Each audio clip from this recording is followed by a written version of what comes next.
Hello hello. जय Hind future officers, कैसे हो सारे के सारे। तो आपको पता है कि एसएससी सीजीएल का और सीएचएसएल का जो नोटिफिकेशन है वो 9th ऑफ जून के अराउंड आने वाला है, ठीक है।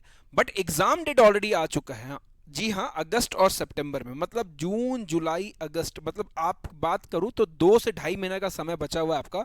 ये दो बड़े भारत के एग्जामिनेशन है, ठीक है, बड़े एग्जामिनेशन है, ये मंत्रालय वाले जॉब हैं।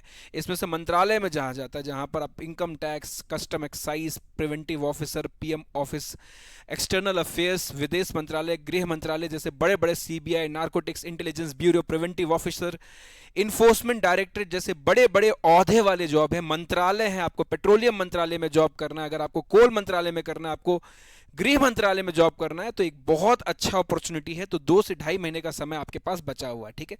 अब इसमें बात आते हैं, बच्चों को ये एक डाउट रहता है कि सर सीएचएसएल और सीजीएल में क्या डिफरेंशिएशन है, लेवल का, क्वेश्चंस का, ये सारी चीजें। तो इस एक वीडियो में मैं आपको सारी चीजें, सारे डाउट्स क्लियर कर दूंगा, ठीक है। मैं आपको बात बताऊं बच्चा कि जब 2013 12 14 की बात होती थी ना, तब लेवल में काफी ज्यादा बाइफर्केशन था, ठीक है। क्यों? तभी पैटर्न अलग था। मेंस में 200 मार्क्स का मैथ्स आता था, 100 क्वेश्चंस होते थे मेंस में। 200 मार्क्स का मैथमेटिक्स आता था, 100 क्वेश्चंस होते थे सीजीएल में, जिसमें बच्चों के हाथ पांव फूल जाते थे, समझ रहे हो।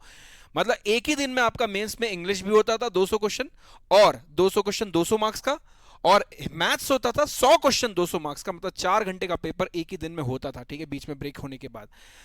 वो जो था ना, वहां पर बहुत ज्यादा क्रूशियल हो जाता था, बहुत ज्यादा टैलेंटेड, जो टैलेंटेड बच्चे थे वो बाइफरकेट हो जाता था। अब अगर आप देखोगे ना, तो प्री और मेंस दोनों में आपका जीएस और रीजनिंग वाला पार्ट आ चुका है। मेंस का वेटेज भी थोड़ा मैथ्स का कम हो चुका है मेंस में, ठीक है। जो जहां 200 मार्क्स होता था वो काफी कम हो चुका। अब इस बात को ध्यान रखना, लेवल की बात करें तो टाइम दे चुका है, टाइम का भी बाउंडेज है।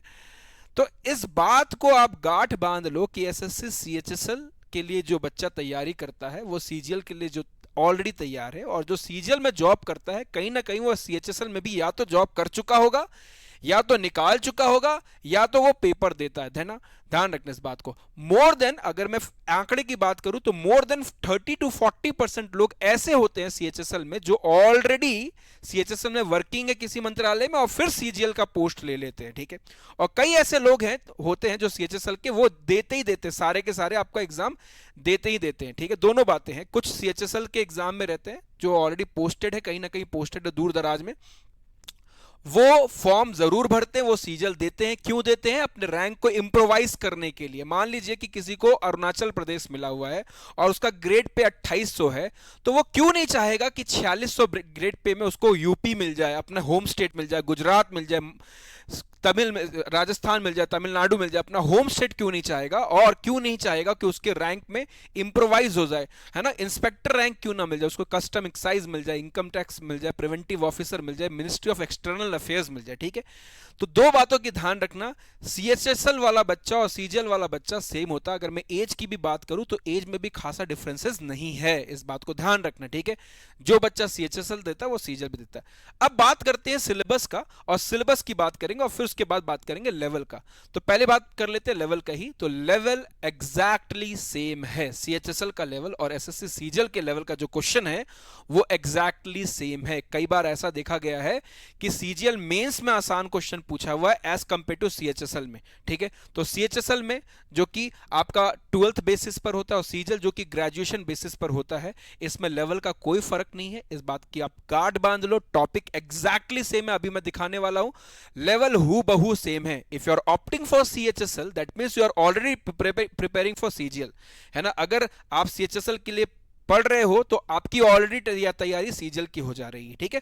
बच्चे भी आपको कॉमन देखेंगे, वही चिंटू, वही मोनिका, वही सिमरन, वही राधा और वही गौतम सीजल के पेपर में भी दिखेंगे, और वही लोग आपको सीएचएसएल में दिखेंगे।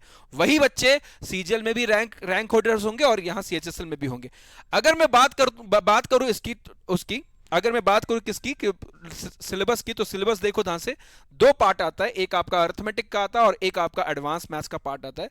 अर्थमेटिक में आपका परसेंटेज, प्रतिशतता, ratio and proportion, profit and loss बहुत इंपॉर्टेंट है, इस पर ध्यान रखिएगा। प्रॉफिट एंड लॉस, कंपाउंड और सिंपल इंटरेस्ट के क्वेश्चंस के दो क्वेश्चंस पूछे जाते हैं, 1 से 2 क्वेश्चन, ठीक है। प्रॉफिट एंड लॉस बहुत इंपॉर्टेंट है। Time and work, pipe system से आपसे 2 क्वेश्चन पूछ लेगा। एवरेज, औसत, एजेस, पार्टनरशिप, ये तीनों चीजें ना, ये दोनों चीजें आपका रेशियो का पार्ट आ जाता है। एजेस वाला पार्ट हो गया या फिर पार्टनरशिप हो गया, ये रेशियो एंड प्रोपोर्शन में आ जाता है। स्पीड, टाइम, डिस्टेंस, ट्रेन से 2 से 3 क्वेश्चंस आपको देखने को मिलेंगे, जहां स्पीड, टाइम, डिस्टेंस है, ट्रेन से रेलगाड़ी, रेसेस एंड गेम्स है, और आपका नाव एवं धारा है।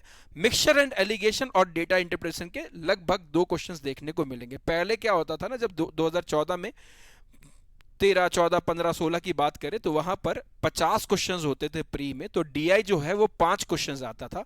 अब यहां पर 25 क्वेश्चन हो गया, तो डीआई के 2 क्वेश्चंस आपको देखने को मिलेंगे, ठीक है। तो ये डेटा इंटरप्रिटेशन आ गया। ये आपका अर्थमेटिक का पार्ट हो गया, जो कि 50% सिलेबस कैरी करता है, ठीक है। उसके बाद आते हैं हम किस पर, तो एडवांस मैथ की बात करते हैं। तो एडवांस मैथ की बात करें तो एडवांस मैथ में ये टॉपिक है, ये इंपॉर्टेंट टॉपिक है।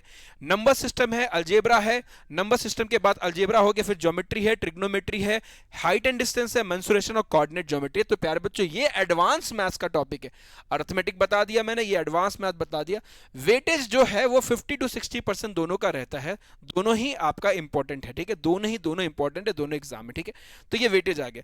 अब बात करते हैं कि कब एग्जाम में कौन सा आया था, ठीक है। अगर यहां देखूं तो सीजीएल, ये टायर 1 2024-25 की बात करूं तो देखो, डीआई के 2 क्वेश्चंस थे, ट्रिग्नोमेट्री का क्वेश्चन, प्रॉफिट एंड लॉस के, रेशियो एंड प्रोपोर्शन के, साधारण चक्रवर्ती ब्याज से 1 से 2 क्वेश्चन, ज्योमेट्री है ना, शिफ्ट की बात करो, अलग अलग शिफ्ट की बात करें, टाइम एंड डिस्टेंस का, टाइम एंड वर्क का, अलजेब्रा के 4 क्वेश्चंस बहुत इंपॉर्टेंट, 1 क्वेश्चन इसका, 2D 3D के क्वेश्चंस आपके 3, और नंबर सिस्टम के 1 ही क्वेश्चन देखने को मिला गया। वैसे नंबर सिस्टम के अंदर आपके एचसीएफ एलसीएम भी आ जाता है, क्लियर है ये। तो ये आपका एडवांस मैथ्स का पार्ट हो गया। नंबर सिस्टम का वेटेज वैरी करता है, कभी 2 आएगा, कभी 3 आएगा, कभी 4 क्वेश्चंस भी आता है, तो ये भी बहुत क्रूशियल टॉपिक है। तो ये आपका सीजीएल में आया था। अब मैं आपको ये दिखाना चाहता हूं कि हु बहू सेम सीएचएसएल में भी आया हुआ है।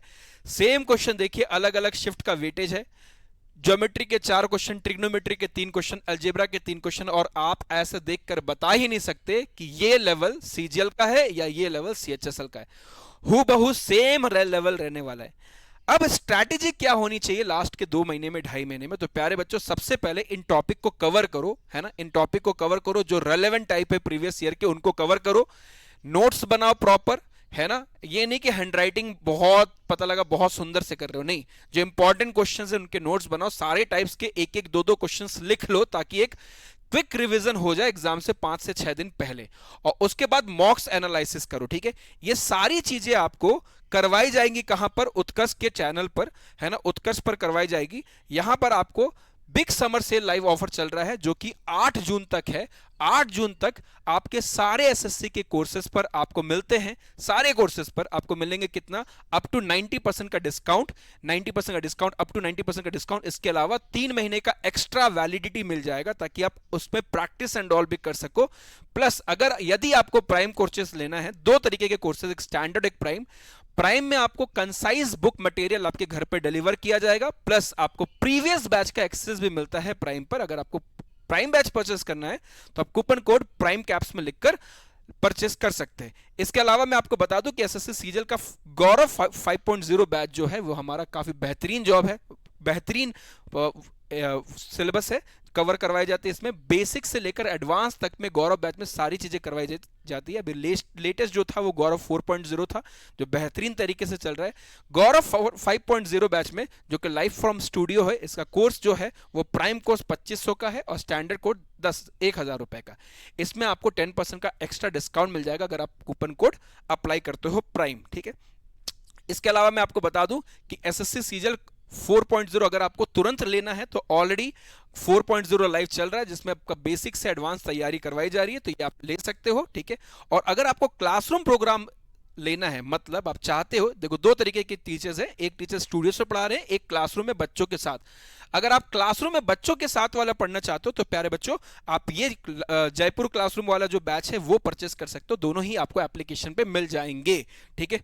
तो ये बहुत ही न्यूनतम दाम है और ये सारे समर सेल 8 जून तक लाइव होने वाले हैं प्यारे बच्चों, ठीक है। तो आप एसएससी और रेलवे के सारे कोर्सेज को मास्टर पास के साथ भी अवेल कर सकते हो। अगर आप कॉमन बच्चे हो, अगर आप एसएससी सीजीएल भी देते हो, सीएचएसएल भी देते हो, एमटीएस भी देते हो, रेलवे भी देते हो, तो आप मास्टर पास अवेल कर सकते हो। मास्टर पास 3 तरीके के वेरिएंट में आता है, 6 महीना, 12 महीना और 24 महीना। कोई भी मास्टर पास अवेल करोगे तो आप इसे कर सकते हो, ठीक है। तो अभी एनरोल करें, 8 जून लास्ट दिन है, और अपनी तैयारी को इतनी मजबूत करें कि किसी ना किसी मंत्रालय में आपका जॉब सुनिश्चित हो जाए। मिलते हैं, तब तक के लिए जय हिंद, जय भारत।